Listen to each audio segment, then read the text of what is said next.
Nós vamos estar estudando a lição de número 13, dando encerramento aqui a esta revista do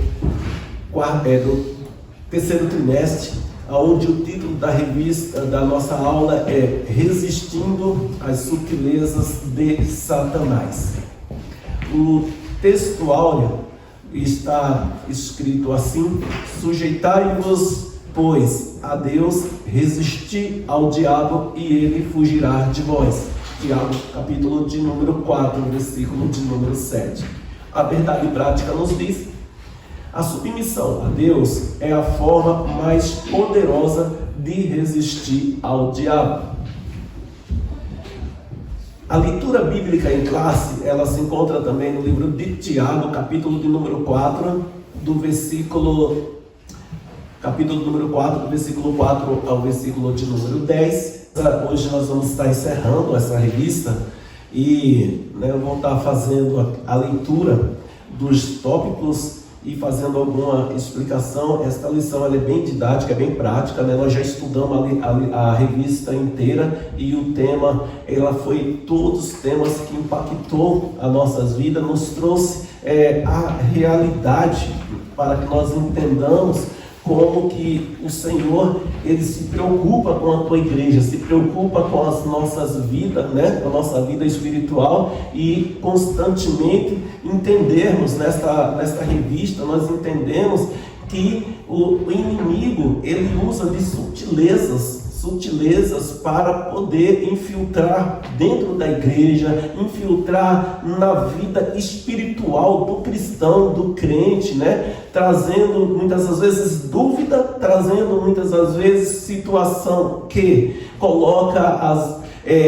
o ser humano como cristão num patamar de querer tomar as suas próprias decisões, achando que o seu pensamento, a sua decisão é a decisão correta, e isso muitas das vezes são sutilezas que o inimigo infiltra na mente, no coração, e quando você dá conta, você já está num estágio em que precisa de ser realmente, tem que ter um renovo, ouvir a palavra, novamente, voltar aos pés do Senhor, entender que nós aí somos e sempre seremos dependentes de Deus, não tem como, vamos ser sempre dependentes da ação do Espírito Santo. A igreja do Senhor, ela precisa entender, nós precisamos entender, irmão, que nós somos dependentes da ação do Espírito em nossas vidas, porque a nossa dentro do contexto espiritual da igreja, nós não podemos negligenciar de modo algum que esse é um lado difícil também, porque não vai pelo nosso entendimento, não é apenas nós achar e dizer que é assim e vai dar certo ou vai dar errado ou está do meu jeito, não, porque muitas das vezes nós pensarmos dessa forma, nós tiramos a ação de Deus, Deus deixa de operar, Deus deixa de agir, o Espírito Santo não opera. Por quê? Porque nós já sabemos o que nós queremos, porque nós não pedimos direção, porque nós não ouvimos mais a voz do Espírito. Isso é muito complicado, isso é grave para a vida do cristão e nos leva muitas vezes a uma decadência espiritual. E o quê? O diabo, ele quer que isso aconteça, ele quer que a igreja, o crente saia de dentro da igreja. Nem isso não é que ele quer, não, irmão. Muitas vezes o que ele prefere é o que? Deixar confuso, eu digo assim, deixar ele aleijado dentro da igreja. Ele não vai embora, mas ele está ali, não sai, não tem certeza do porquê está ali, não tem mais certeza da tua salvação, não, e isso para ele está muito bom. Por quê? Porque a igreja continua, quem está ali está se enganando, está achando que está tudo bem, mas espiritualmente não está bem, Então nós temos que tomar muito cuidado, e o inimigo, ele usa dessas sutilezas. Eu creio que nessas 12 lições, e hoje encerrando, foram lições que deu para entender e aprender plenamente como que nós somos afetados e não damos conta disso. Não, a igreja não se dá conta, Estamos sendo afetados e não é culpa do homem, não é culpa do ser humano. Muitas das vezes são realmente espirituais, culpas espirituais que não damos conta para enxergar isso, e aí a nossa disputa é humana, né? Nós vamos lutar, vamos querer resolver, vamos querer achar alguém para dizer assim, não, a culpa é isso, a culpa é o sistema, a culpa é... e por isso que acontece. E às vezes não é. Quando nós nos colocarmos na presença de Deus, e o intuito dessa revista é que a igreja ela se enfraqueça mais, não foi esse o intuito. O intuito dessa revista, dessa lição que o autor aqui trouxe para nossas vidas, para a igreja, é para mostrar que mais que nunca nós deveríamos nos atentar a voltar aos pés do Senhor novamente, buscar mais a presença dele, para que haja força, haja alegria, haja discernimento, né? Buscar discernimento de espírito, e é o que nós hoje não estamos vendo acontecer, né? Discernimento de espírito. É de Deus? Não é de Deus. É minha vontade? É coisa minha, né? Mas não temos mais esse discernimento. Isso é nossa, nós estamos achando que é, né? Um exemplo. Hoje o debate maior é todas as profecias que foram profecias de Deus, né? Que aconteceu lá no Brasil, né? Tantas profecias aconteceram, né?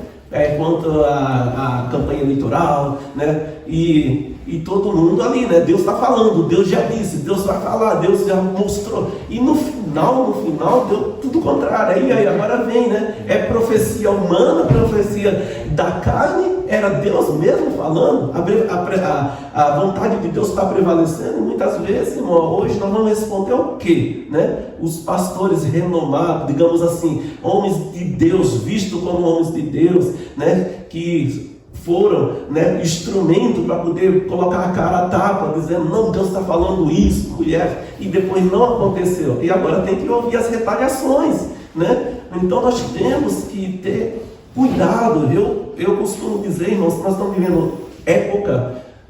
vivendo tempos em que nós temos que olhar mais para nossas almas, para a nossa vida, nossa salvação, cuidar dela, porque nós estamos muito preocupados às vezes cuidar dos outros, estamos deixando a nossa à deriva. Nós não estamos tomando cuidado com a nossa, e a gente quer cuidar dos outros, mas não estamos preparados espiritualmente para poder ter esse cuidado, porque o desafio ele é grande, e como nós já falamos aqui, nossos olhos podem não enxergar, não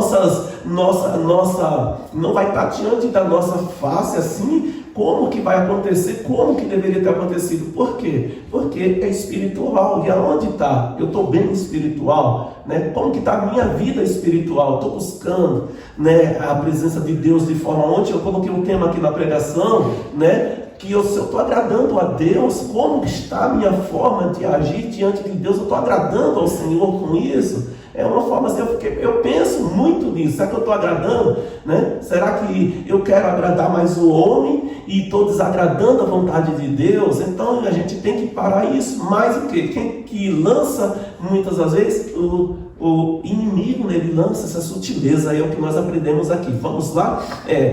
Observamos a introdução.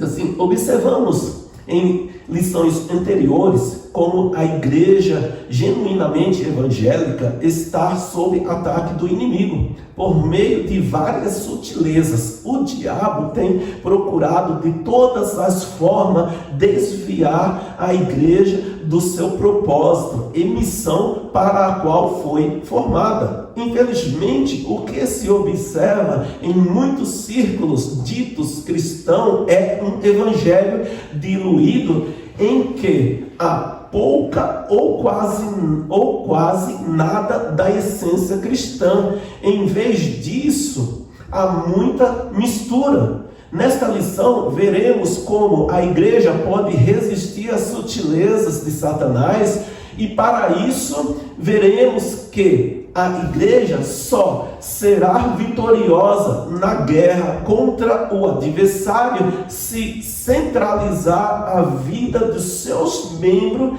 no Cristo ressuscitado. Da mesma forma, é imprescindível que tenha as Escrituras como fundamento de sua fé e prática, e buscar uma vida cheia do Espírito. Por muito é mostrado que nenhum cristão sairá vitorioso nessa guerra se não possuir forte compromisso com a igreja local. A Deus toda a glória. Então, o comentarista aqui, ele já deixa bem claro que, é o que eu falei antes, né? Que a igreja, ela vive sobre ataque espiritual, sobre ataque do inimigo. E o que muitos está acontecendo hoje, pessoas que se dizem, né, igrejas que dizem ser cristão, mas não aplicam o Cristo ressuscitado. E hoje não, sempre foi assim, né? A salvação, a igreja, ela é viva, a igreja viva, ela tem que estar centrada no Cristo ressuscitado. A gente tem que entender isso, né? Que é na cruz do Calvário. Então, enquanto nós não voltarmos a entender que Cristo, ele é o centro, Cristo, ele é a verdade, então vamos ter essa dificuldade, vamos dar brecha para que o inimigo, ele entre, ele se infiltre, ele lance, né, sutilezas contra a igreja. Tópico de número 1. Comportamento com uma vida centrada em Cristo. 1.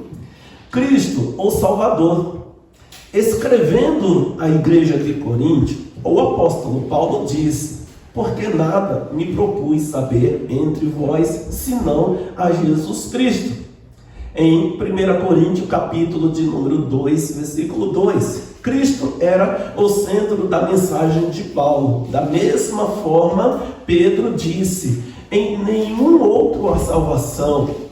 Atos capítulo 4, versículo 12. Cristo também era o centro da mensagem do apóstolo Pedro. Cristo era o centro da mensagem apostólica e de todos os cristãos. E descendo Filipe, a cidade de Samaria, lhe pregava a Cristo. Em Atos 8:5, né? As escrituras são bem claras: não há outro Salvador fora de Jesus Cristo, não há exceção. Quando um cristão ou igreja esfria ou se afasta da fé, Cristo é logo tirado do centro. Outras formas de culto, filosofias, ideologias, passam a ganhar espaço quando Cristo deixa de ser o centro da vida. Então, no tópico de número 1 aqui, nós vemos, irmãos, que Cristo, ele sempre foi e sempre será o centro da igreja. Ele tem que ser o centro da vida cristã. Então, muitas das vezes, o enfraquecimento que existe na vida do ser humano, do cristão que está ouvindo a palavra constantemente, está dentro do ambiente, ele há este enfraquecimento, irmão. Sabe por quê? Porque ele já cortou um laço com o Cristo verdadeiro. Então isso dá espaço a entrar ideologia, entrar outras coisas na tua mente, no teu coração, e o Senhor em si, ele no momento ele não está agindo. Então eu vejo assim, que existe possibilidade de voltarmos a retomar essa direção do Senhor. No meu ponto de vista, existe, desde que nós nos humilhamos, viemos entender essa necessidade. Há uma frase que sempre falamos, que quando o ser humano, ele começa a se confrontar aqui, né? Eu não estou concordando, não é um assunto que abordamos sempre. Eu não concordo com às vezes a postura, com um tipo de ação, com um tipo de atitude de um irmão, de alguém que vem aqui, né? Se está ministrando a palavra, se a palavra é a palavra que está sendo pregada aqui em cima, uma discordância que há do corpo da igreja para o pregador. Um exemplo para nós entender. Então, quando nós estamos sentados aí, começamos a olhar para o pregador e tirar o olho da palavra, tirar o olho da mensagem de Cristo, eu vejo que o problema não está aqui, né? O problema não está no pregador, o problema não está na mensagem, na palavra de Deus, que ela não muda. A palavra ela não muda, ela não é transformada para o momento, para o ambiente, né? Não tem como. Só que o que acontece é que aquele Cristo que nós estendemos as mãos para o céu um dia, e ele fez parte, entrou, fez morada no nosso coração, transformou, e ele faz uma transformação. Aquele que teve uma experiência genuína de conversão mesmo na tua vida, irmão, ele entende o que eu estou falando. Ele entende o que eu estou falando de quando ele estava, quando Cristo entrou, quando ele aceitou, e ele realmente teve aquela sensação de que tudo aquilo que estava dentro dele foi jogado fora. Parece que ele ficou novinho em folha, e ele dali em diante começou a trilhar. Só que ali o que? O Espírito Santo começa a agir e operar dentro daquela alma, dentro daquela vida. Comigo foi assim, e muitos irmãos que eu já vi se converteram, né? Eu presenciando, já vi isso, porque a resposta que vem em seguida, ele não se contenta em ficar calado, ele não se contenta em ficar sentado dentro da igreja apenas, ele não se contenta em pegar a palavra e lançar para alguém, porque aquilo que ele sente é tão bom quanto você comer aquele doce, aquele bolo, aquela sensação que você é inexplicável, e você apresenta aquele produto para alguém que você gosta, porque ele é bom e não tem outro jeito de que você saiba se você não experimentar dele. Não tem como, né? Eu saber o sabor do bolo da Bilu ali, se eu não comer ele, e se ele é bom, o que eu vou fazer? Eu vou apresentar. E o homem, quando ele aceita Cristo, quando ele aceita o Senhor, e esta é uma convenção genuína, irmão, ele não cruza o braço. Vou dizer uma coisa, ele não se contém em ficar calado, ele vai dizer: não, Jesus é tudo. Eu já ouvi muito isso, irmão. Não quer dizer que as pessoas, com o passar do tempo, não vai mudar, mas só que a essência, ela é, e essa experiência a pessoa nunca vai esquecer da tua vida. Então isso gera o quê? Uma confiança de que Deus, ele faz o impossível, né? Para poder transformar nossas vidas. E essa é a essência de Cristo. E quando ela permanece dentro de nós, a palavra ela vem. Só que nós não olhamos por quem está soltando a palavra, quem está pregando a palavra, mas vamos olhar para a essência da palavra, que é ela que vai nos alimentar, né? É ela que vai mudar, ela que vai ser alimento para minha alma. É a palavra de Deus. Eu sinto falta de estar na igreja. Eu sinto falta, olha, não estou falando isso por causa que hoje eu sou pastor aqui, não, mas tá minha esposa aí, tem alguns irmãos que me conhecem um pouco mais de tempo aqui, mas olha, como Deus está no céu, e eu estou falando aqui hoje. Eu nunca, irmão, veio no meu coração assim aquele sentimento de: poxa vida, hoje eu tenho que ir na igreja. Eu só tenho que ir porque eu tenho que abrir, tenho que ir lá fazer as coisas lá, porque não, nunca. Como Deus está no céu. Pergunta para minha esposa. Eu falo para ela, às vezes ela até já vai para a igreja, já está indo já, né? Eu tenho prazer de estar na casa do Senhor fazendo isso. Eu sempre tive, né? E eu oro a Deus para que não perca isso também, né? Que isso não venha a ser conturbado. Só que a gente já pegou casca dura também, já pegamos aqui, já ouvi coisas sentado aqui que, se pela carne, pela vontade humana, a vontade é fascista. Não dá mais. Eu já ouvi também, já fui confrontado. Não é só os irmãos, não. A palavra confronta, né? Não é só hoje que confronta, sempre confrontou o homem para a melhoria, para nos criar resistência, na verdade.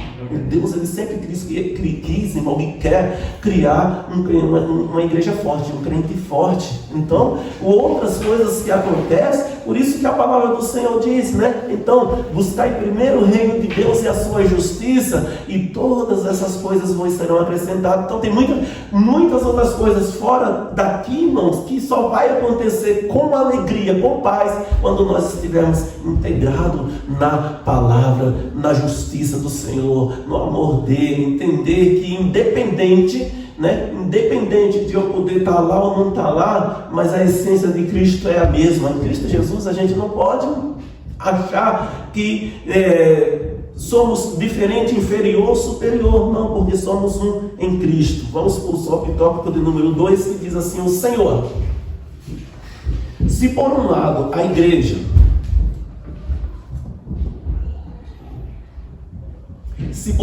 igreja não deve esquecer-se de proclamar Cristo como o único Salvador, por outro lado, jamais deve esquecer-se de que Ele é o único Senhor. Em Atos capítulo de número 2, versículo de número 36, nós temos a referência que diz assim: saiba, pois, com certeza, toda a casa de Israel, que a esse Jesus, a quem vós crucificaste, Deus o fez Senhor e Cristo. Aleluia. Então, nós temos que entender que Ele é o único Senhor, né? Quem recebe a Cristo como Salvador deve andar na fé, tendo Ele como Senhor, ser discipulado de Cristo e tê-lo como Senhor. Como, pois, recebeste o Senhor Jesus Cristo, assim também andai nele. Colossenses 2, 6. Receber a Cristo como Salvador, mas não andar nele, isto é, de acordo com o seu ensino, é negar o seu senhorio. A falta de reconhecer o senhorio de Cristo é a causa do fracasso na fé de muitos cristãos. A sutileza do diabo está no fato de dizer que você pode viver uma coisa sem a outra. Em outras palavras, você pode ser salvo independentemente da forma ou maneira que vive. Então, aqui nós vemos, irmãos, como Satanás ele usa de sutilezas, e isso é um engano, sabe? E infelizmente, uma grande porcentagem, irmãos, dos cristãos pensam dessa forma, que Deus, ele não está interessado simplesmente no teu coração, né? Ele não está, ou melhor, ele está na forma que você vive, ele quer o teu coração. Então muitos usam desta sutileza do inimigo para dizer: ou eu não preciso ir para uma igreja para ser crente, ou dizer que Deus é o único, não importa a religião, não importa a religião que ele segue, né? O caminho que ele segue, mas Deus é um só, então eu sirvo a Deus também do mesmo jeito. Então muitos usam, o diabo ele coloca essa sutileza na vida de muitos cristãos para trazer enfraquecimento, né? Trazer, de certa forma, distanciamento do verdadeiro e genuíno Evangelho, a palavra do Senhor, a palavra que nos transformou um dia. Tópico de número 2, comprometimento com as Escrituras. Subtópico 1, a Bíblia, a revelação de Deus. Vez por outra, vemos falsos mestres questionando a autoridade das Escrituras e a sua atualidade. No entendimento deles, a Bíblia contém a palavra de Deus, contudo, encontra-se ultrapassada, deixando de falar a linguagem da cultura contemporânea. Assim, há uma tentativa consciente e sistematizada de minar a autoridade das Escrituras. Na verdade, esse ataque é contra as Escrituras como revelação de Deus para o homem. Deixando de ser a revelação de Deus, a Bíblia torna-se um livro meramente humano, sujeito a falhas e, portanto, passível de correção. Convém dizer que a Bíblia é a palavra de Deus em Mateus capítulo de número 4 e versículo 4, diz assim: ele, porém, respondendo, disse: está escrito, nem só de pão viverá o homem, mas de toda a palavra que sai da boca de Deus. Então, nós vemos, irmãos, que Satanás, ele tentou até o próprio Jesus, né? Tentou até ele, mas a palavra do Senhor, ela é alimento que alimenta a alma do homem. Seguindo, a revelação de Deus ao homem é como tal está sempre atualizada, e como tal está sempre atualizada. Não é a Bíblia que tem que se ajustar a nós, mas nós nos moldarmos pelas Escrituras. Então, nós vemos que na atualidade que nós vemos aqui, nos comprometimento com as Escrituras, muitos estão olhando para as Escrituras com um olhar de que ela seja hoje, ultrapassada, né? Não é necessário da forma que está, né? Querendo fazer uma mudança, e a palavra de Deus, ela é a única, então ela não precisa ser atualizada para poder ela se adequar à minha e à sua necessidade, de maneira nenhuma. Então a palavra de Deus, ela é a única, irmãos, que a Bíblia, que o homem, ele que tem que se adequar, é nós que temos que entender. Por que isso acontece? Porque a palavra, ela se torna, quando o Espírito Santo, ele não está habitando mais na vida do ser humano, ele vê esta palavra, que aqui nós temos que olhar para a palavra de Deus, para a Bíblia Sagrada, como uma palavra espiritual, uma palavra que ela não é um mero escrito que está aqui, como qualquer livro que nós compramos para ler, uma literatura comum. No momento que nós entender que nós vemos a palavra do Senhor como uma literatura comum, então ela se torna passível, se torna fácil de nós querermos tirar um versículo, colocar outro no lugar, mudar o que está escrito, porque já não entendemos que ali é a boca de Deus falando conosco, e isso é muito grave, né? E o que está acontecendo. Então nós, como igreja, nós temos que estar sempre ciente de que cada vez que o Senhor fala através da tua palavra, Ele fala com proposta de nos alimentar espiritualmente, nos corrigir, nos confrontar o nosso eu, o nosso ego, a nossa forma de ser. E se ela está confrontando, nós não devemos, irmão, nos injuriar, nos emburrar, nos querer achar que para que tudo isso? Não é assim que acontece, né? Porque precisa ser desse jeito. Não é assim que acontece. É nós entendermos, examinarmos as nossas vidas e depois entender que o Senhor, Ele nos ama através da correção na sua palavra. O Senhor, Ele trata com o nosso interior. O Salmo 105, o Salmo 119, verso 105 diz assim: lâmpada para os meus pés é a tua palavra e luz para o meu caminho. Subtópico de número 2. A Bíblia, regra de fé e conduta.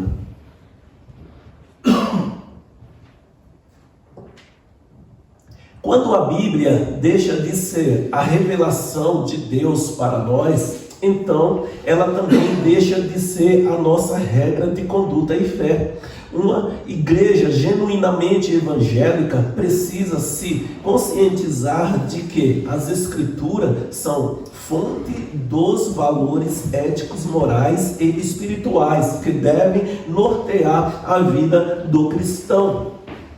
Se não fosse a mediação das Escrituras, o cristão se encontraria desnorteado na sua caminhada. Como saberíamos, por exemplo, dos malefícios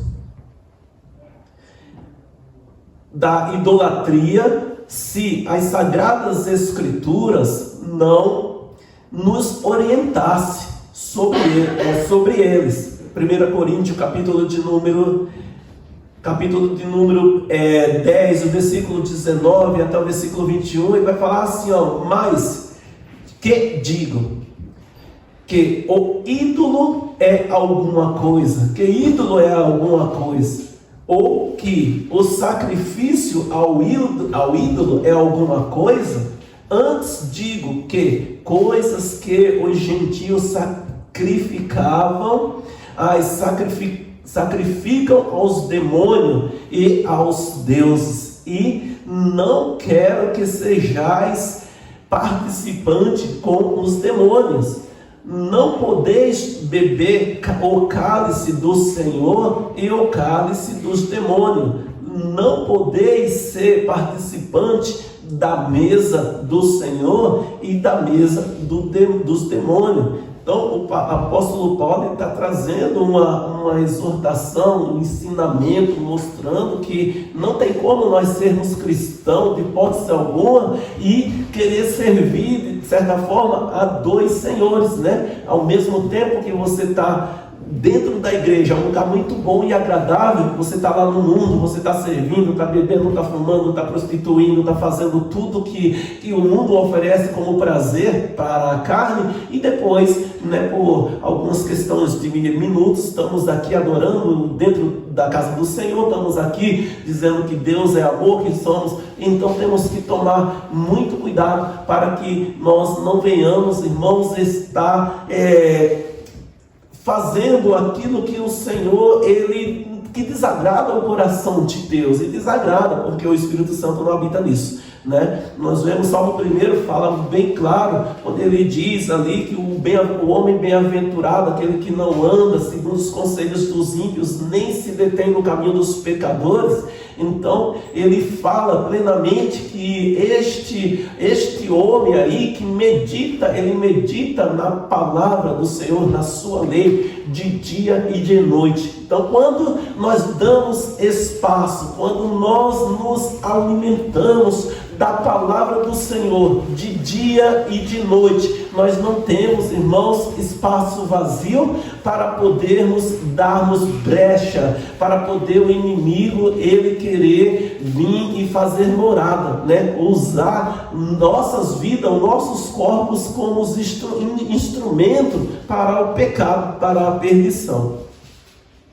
Seguindo aqui, da mesma forma como saberíamos que o adultério, o divórcio, a ideologia de gênero e etc. são práticas danosas que corroem e destrói o modelo de família idealizado por Deus. Provérbios capítulo de número 6, do versículo 20 ao versículo 35, tem essa referência, né? E somente por intermédio da Bíblia temos orientação segura e precisa sobre isso. Então a Bíblia, ela é necessária para a vida do cristão. A palavra do Senhor, ela é uma regra de fé. Então nós temos que ler, colocar em prática, entender que o que o Senhor nos ensina através da tua palavra são ensinamentos que trazem vida, né? E vida, quando fala assim, vida espiritual, muda o caráter do homem, coloca o homem numa posição em que agrada ao Senhor. Então aquele que lê, aquele que estuda, aquele que medita, aquele que pega a palavra do Senhor e entende que ela é a boca de Deus, sendo revelada às nossas vidas, falando conosco, ele tem um comportamento diferente. Aí aqui eu faço um parênteses, porque muitas vezes nós temos, irmãos, nos interrogamos, né? Por que muitos eles não aceitam, às vezes, uma correção, não aceita quando a palavra ela é ministrada e se confronta, que confronta ele se retrai, de certa forma, não querem continuar participando, de certa forma, e eu tenho, irmão, como resposta que isso se dá por causa da desobediência, insubmissão, porque a igreja do Senhor, e eu creio que todos aqueles que foram chamados, e vocacionados para uma obra específica, a obra do Senhor, essas almas, essas vidas, ela vai estar de certa forma preocupado com a alma daquele que está ouvindo a palavra do Senhor. Não tem pastor que ele esteja diante de uma igreja e ele não pensar, não se preocupar com a alma daqueles que estão dentro da casa de Deus. Não tem como. E se não for isso, está fora da vontade de Deus. Se não for assim, não está agradando a Deus. Mas se preocupar com a alma, às vezes a gente confronta a carne, precisa confrontar a carne, precisa quebrar o orgulho. E não se quebra o orgulho dizendo, fique assim que Jesus te ama, e não tem problema não, fica assim, irmão, está fumando, não continue, Deus te ama, o importante é você estar dentro da igreja, está tomando aquela bitadinha, um biquinho de vinho lá, depois que você vai para casa para comer, não tem problema não, está prostituindo, está adulterando, não, o importante é você estar dentro da casa de Deus, irmão, isso aí não transforma, isso aí você está levando o homem para o inferno, está mandando ele para o inferno de forma consciente, e quem está ouvindo esta palavra, ele se sente confortável, porque, poxa vida, meu pastor é bom, um exemplo, o pastor é bom, esse amigão, esse aí é camarada mesmo, não confronta o pecado, deixa a pessoa morrer sentado na cadeira, e é o maior erro. Mas aquele que tem a direção do Espírito Santo, irmão, ele confronta, porque eu vou pagar, por exemplo, pela cada alma que nós deixamos de ministrar, de falar da palavra de Deus, dizendo que precisa se consertar. Fique, irmão, Jesus está voltando. Quantas vezes nós estamos aqui nos últimos dias, a igreja está sendo bombardeada de mensagens dizendo, Jesus está voltando, se prepara, igreja, vamos estar aí. E se nós falamos que Jesus está voltando, nós temos que deixar a igreja de qualquer forma, tem os irmãos de qualquer forma? Não, só que a palavra é pregada. Agora, se quem está ouvindo quer obedecer ou não, irmão, agora tem outro ponto. Não dá para você amarrar uma corda no pescoço, colocar um cabresto, como faz com um animal, e sair puxando, vem, que você é obrigado. Não, porque dentro de tudo isso tem o livre-arbítrio de cada um. Você tem o direito de escolher, de decidir, aceitar ou não aceitar. Mas a palavra ela não muda. A palavra ela não pode mudar para agradar os nosso querer, a nossa vontade. Vamos aqui para o tópico, a sinopse diz assim: comprometer-se com a Bíblia é tê-la como revelação de Deus, considerando a única regra de fé e conduta. 3. Comprometimento com uma vida cheia do Espírito. Tópico de número 1, subtópico 1, o Espírito Santo no plano da redenção. É o Espírito Santo que conduz o homem a Cristo. O Espírito nos trouxe a Cristo. Contudo, precisa ser dito que o viver em Cristo e na prática dos princípios bíblicos é impossível sem a ajuda do Espírito Santo. Então, irmão, eu acho que um dos pontos chatos meu, aqui como pastor nessa igreja aqui, que se eu olhasse por esse lado, tivesse sentado aí, talvez eu entendia isso, porque eu falo muito a respeito de ser direcionado pelo Espírito Santo.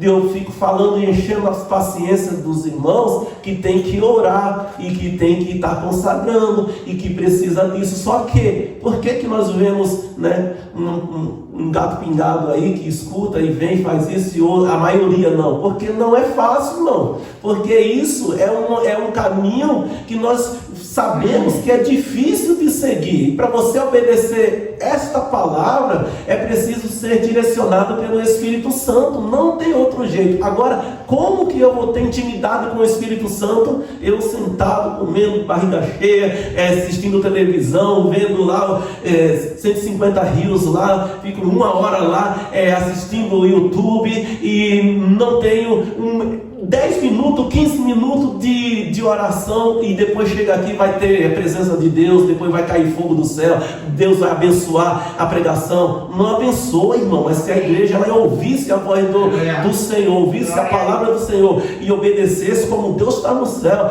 Eu duvido até que se isso aqui não era num outro contexto, porque o Senhor, Ele traz alegria. A palavra do Senhor diz que aonde o Senhor está, até a tristeza ela salta de alegria. Aleluia. Então o Senhor está para aquele que está nele. Aquele que está nele, o Senhor está presente, mas tem muitos que não sentem nada mesmo. Agora vai ver, a gente não pode pegar o agora e tirar uma conclusão completa, não. Aí tem que examinar, tem que ver, eu sou obediente, eu faço realmente, eu estou participando, eu estou fazendo como a direção da igreja ordena, né? Eu falo isso no geral, irmão, porque quando nós tiramos esse foco, nós focamos em outra coisa. Então, na hora que eu parar de dizer, irmãos, para que Deus opere aqui neste lugar, é necessário nós termos uma vida de consagração, de oração. Nós temos que estar aí. No dia que eu mudar a minha pregação e eu quiser ver essa igreja cheia, não é difícil não, irmão. Vou dizer que não é difícil não. Eu vou mudar totalmente, irmão, não precisa não. Vamos fazer, né, outro tipo de movimento. Não precisa orar, não precisa consagrar. Para que isso, irmão? Isso vai passar fome à toa. Não, isso aí não há necessidade disso. Vamos fazer aí um movimento que vamos trazer pessoas para dentro da igreja. Vamos. E onde está a essência? Onde que eu estou pregando que essas almas elas são tão importantes para Deus, e as almas que eu estou falando é aquelas que estão se preparando para morar na eternidade, não se preparando para ficar aqui na eternidade aqui. É o contrário, por isso que às vezes é duro, né? Às vezes a pregação de João Batista, ela ia firme, mas trazia arrependimento. E nós temos que entender isso, aleluia. Precisamos entender. Eu vou aqui adiantar um pouco, irmão, pelo horário também, né? Vamos aqui falar, né? A sinopse do 3 diz assim: é preciso buscar uma vida cheia do Espírito, em que somos conduzidos e dirigidos por Ele. É preciso buscar uma vida cheia do Espírito, em que somos conduzidos e dirigidos por Ele, né? O tópico do número 4 diz: o comprometimento com a igreja local. Subtópico 1: a igreja como o corpo de Cristo. Escrevendo aos Coríntios, o apóstolo Paulo disse: ora, vós sois corpo de Cristo e seus membros em particular. Na Escritura, a igreja ocupa um lugar de relevância ímpar. Fica sempre em destaque a igreja como um corpo, ou seja, uma expressão de sua dimensão coletiva. 1 Coríntios, capítulo de número 3, versículo 16, diz: não sabeis vós que sois o templo de Deus e que o Espírito de Deus habita em vós? Veja bem, né? O Espírito de Deus habita, irmão, na tua vida. O Espírito de Deus habita na minha vida. Aleluia. O Espírito de Deus é Ele que nos direciona, nos impulsiona, nos dá uma direção. Quando manda seguir ou manda parar também. É o Espírito Santo de Deus, e Ele não pode se ausentar das nossas reuniões, Ele não pode se ausentar das nossas orações individuais, particulares, não pode. Ele tem que estar ali, porque é Ele que nos guia e nos direciona. Seguindo nesse sentido, o aspecto local da igreja também fica enfatizado na metáfora dita por Paulo no capítulo 12 da sua primeira carta aos Coríntios. Fica evidente que, assim como um membro do corpo humano separado deste perde a sua utilidade, da mesma forma a igreja. É por isso que não existe cristão legítimo fora da esfera da igreja, como corpo de Cristo. A própria palavra desigrejados torna-se um termo impróprio para uma forma de descrever uma anomalia espiritual. Então, aqui o escritor ele deixa bem claro que é impossível, né, você, né, amputar um braço, né, imagina, né, você ter um acidente, eu acho que ninguém vai ficar se mutilando à toa, mas se tira uma parte do corpo, esse corpo, ele não, esse pedaço que saiu, ele deixa, não vai sobreviver, ele não vai continuar tendo vida. Na igreja, no corpo de Cristo, é da mesma forma. Se um cristão, ele sai da igreja, ele não participa, eu já vou mais além, regularmente, não basta dizer que eu faço parte desta congregação, desta igreja, e eu venho uma vez por mês, uma vez cada trimestre, quando já estiver chegando no limite de eu entrar em disciplina, eu apareço na igreja para não ser disciplinado, né? Então, isso não vai mudar nada, ele está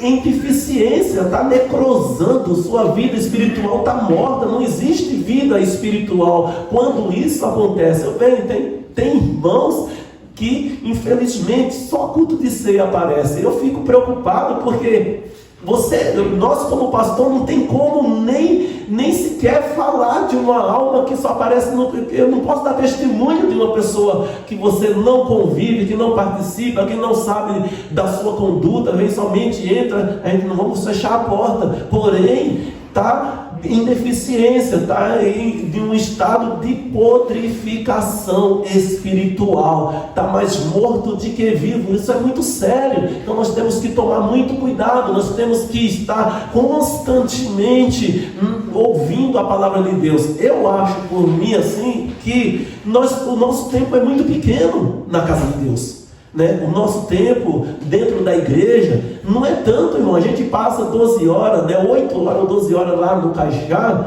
e ainda pede zangueô, né? Pede hora extra para fazer mais. Você dá o seu sangue, o seu cansaço, o seu ânimo, tudo lá. E ainda, se no dia seguinte você não estiver muito bem e não puder ir, a primeira coisa, você vai se preocupar que vai perder, quem sabe, se tem um prêmio mensal, você vai perder o prêmio, e você rapidamente você vai se justificar, vai ligar para a sua empresa, vai dizer que por motivo essa não pode estar presente, mas justifica porque tem um compromisso, uma preocupação. Por quê? Porque você vai ter um rendimento, é isso que eu vejo, né? Um rendimento monetário no final do mês, você recebeu o seu salário dali, mas a igreja isso não acontece. A igreja, irmãos, as pessoas faltam, não justifica, não está nem aí, né? Vem o dia que quer, quando aparece, não diz nem por que não veio nos cultos, sabe? Não justifica, porque não recebe um salário para vir sentar aqui. Se mudasse esse contexto, né? Tivesse um cartão de ponto,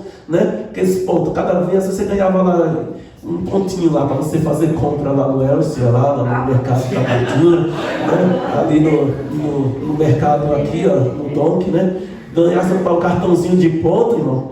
Aí, opa, vou frequentar mais agora, que agora tem ponto, né? Agora, quando eu tiver avançado aí, dá para mim. Irmão, o sangue de Jesus tem poder, o maior preço o Senhor já pagou na cruz do Calvário, mas nós não estamos vendo mais isso. A igreja não está observando que nós estamos aqui por um alto preço que foi pago, né? Já tivemos esse preço pago ali na cruz do Calvário e nós somos desse jeito. Eu vejo que em tudo isso não está esquecido lá não. No dia do julgamento, no dia que nós se apresentar diante do Senhor, tudo isso vai estar ali aberto, vai estar exposto, e aí vamos dar conta. Como que eu fiz tanta besteira e não dei conta disso, né? O lugar e a importância de cada membro, subtópico 2, na igreja.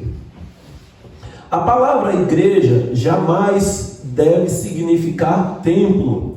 Um templo pode ser a estrutura arquitetônica onde a igreja se reúne. A igreja, portanto, não é um prédio feito do aglomerado de concreto, tijolos e areia. Ela é o corpo de Cristo. Como corpo de Cristo, ela possui os membros. Ela também não é ajuntamento de pessoas que ninguém sabe e precisamente qual é a sua função no corpo, biblicamente, cada membro da igreja, assim como o corpo humano, possui o seu lugar e função para exercer. Um desigrejado é alguém que, por alguma razão, não conseguiu exercer a sua função de membro no corpo de Cristo.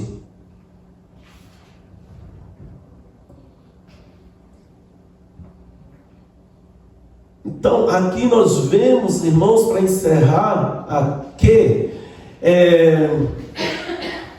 como o corpo humano, cada membro tem uma função, né? Nós temos a mão, que tem uma função de pegar, nós temos o braço que levanta a mão, nós temos o pescoço que faz com que gire a cabeça para lá e para cá, e as pernas para te levar onde você precisa ir, né? Cada membro do teu corpo tem uma determinada função dentro do corpo de Cristo. Aqui, como o autor deixou bem claro, a igreja ela não se constitui apenas nesse aglomerado, né? Aqui de bloco, aqui não é bloco, né? Madeira, né? Uma caixa de madeira feita onde nós nos reunimos dentro para podermos aqui estar sentados e ouvindo a palavra de Deus. Não é apenas isso, mas nós temos que entender que nós fazemos parte do corpo de Cristo, e este corpo, ele como organismo vivo, ele tem cada membro. Eu sou membro, você é membro, Cristo ele é o cabeça, somente ele é o cabeça. Então nós vemos que nós como membro, nós temos, cada um tem uma função. Então, igreja do Senhor, irmãos, eu tenho a minha importância, você tem a sua importância, você não é inútil. Tem pessoas que se acham que não tem utilidade nenhuma, negativo. Não, você tem utilidade no corpo de Cristo, você tem uma função dentro desse corpo. E aqui, para terminar esse tópico aqui, aí o autor ele deixa bem claro que, né, os desigrejados, por que acontece desigrejado? Porque ele não encontrou um lugar, uma função dentro deste corpo, né? É aquele que, né, eu vejo assim, aquele que está ali, ele se sente excluído de forma que, eu não sirvo para isso, não sirvo para aquilo, não, isso não, por mais que, né, tenha algo que possa ser útil para ele, mas ele pode dizer, por que que eu não sei se alguém já ouviu isso, né? Por que eu vou fazer se tem tantos que pode fazer, né? Por que que tem que ser eu, se tem tantos aí para fazer? Eu já ouvi isso aí, irmão, sabe? Já ouvi, irmão, mas é só eu que faço tendo tanto. Quando começa isso aí, pode ter certeza que vai começar uma degradação espiritual, porque nós não devemos desta forma. Minha função é vir aqui e poder, né, abrir a igreja, trazer uma palavra. Eu venho antes aqui no domingo, a gente sempre chega um pouco mais cedo para poder estar organizando a igreja, porque o dia que nós não chegar nesse horário, irmãos, a igreja vai vir, ela vai perceber de cara, ter certeza que de cara, quando os irmãos entrar na porta aqui, e ele vir, olhar assim, vai nossa, como está bagunçada a igreja, vai ver, irmãos, não tem como não observar. Então, coisa simples, um exemplo simples, né? Se nós, não vou fazer esse, mano, deixa aqui, tem tanto para fazer só na igreja, aí por que só a gente aí não faz, né? Não vamos fazer. Quando o irmão for no banheiro, daquele cheiro de banheiro de bar, né? De rodoviária, aquele fedor imenso lá, vai ver na hora, tá relaxado aqui, o irmão não está fazendo mais nada aqui dentro da igreja, sabe? Então, temos a nossa função, e todos têm uma função dentro deste corpo, para poder ter um exercício pleno, ter ser agradável, né? E nós ser útil, porque é importante nós sermos útil, né? Como é bom a gente se sentir útil onde a gente estamos, né? Mas às vezes a pessoa se torna inútil, às vezes pelo seu comportamento, pela sua forma de não querer se envolver também, de achar que se muitos tem tantos para fazer, por que eu vou ficar fazendo? Já ouvi isso. E é chato demais quando você escuta alguém te chamar para poder interrogar. E aí eu sou assim, irmão. Se vier e ficar reclamando do que está fazendo, não deixa, tem outro que faça. Outros vai fazer. Então, se está pesado o que está aqui dentro da igreja, no meu ponto de vista, não deve ser peso, né? No meu ponto de vista. Então, voltamos lá para o começo. No momento que nós tivermos sendo dirigido pelo Espírito Santo, ele estiver operando na vida, não é peso, porque você sente prazer em fazer algo para Deus, né? Você vai se sentir privilegiado em poder ser um instrumento de Deus. Poxa vida, que legal, que bênção, né? Você ser um instrumento de Deus para poder fazer algo para a obra do Senhor. Eu não estou fazendo para qualquer um não, irmão. Dentro do caixá lá, a gente tem a obrigação e ainda leva a bronca do chefe, né? O que eu estava falando com o meu genro, que ele entrou na academia para levar porrada lá, e aí eu falei com ele, irmão, você vê como que é as coisas? Você até paga para apanhar, né? E às vezes deixa de vir aqui na casa do Senhor para poder estar buscando, fortalecendo a sua vida espiritual, e depois vem conversinha, muitas vezes assim, falar alguma coisa, essas coisas. Só que você vai lá, leva um chavecão, uma chave no pescoço, fica todo lá uma semana, ainda tem que pagar uma taxa, né? É bom passar, né? Atividade física, isso, aquilo. Eu falei, mas a nossa atividade espiritual ela não pode ser substituída também. Então nós temos que dosar, né? Se dá para fazer as duas coisas, vamos fazer. Então nós não devemos tirar, né, daquilo do Senhor para poder fazer para mim mesmo, né? Para agradar o que eu quero. Para terminarmos aqui, a conclusão diz assim: chegamos ao final desta lição e do trimestre. O nosso propósito foi mostrar os ataques sutis de Satanás e contra a igreja e destacar as estratégias para o povo de Deus. Permanecer firme na resistência contra o adversário. Sabemos que os dias são difíceis, mas o Espírito Santo é o guia e o auxiliador da igreja. Amém? Vamos orar.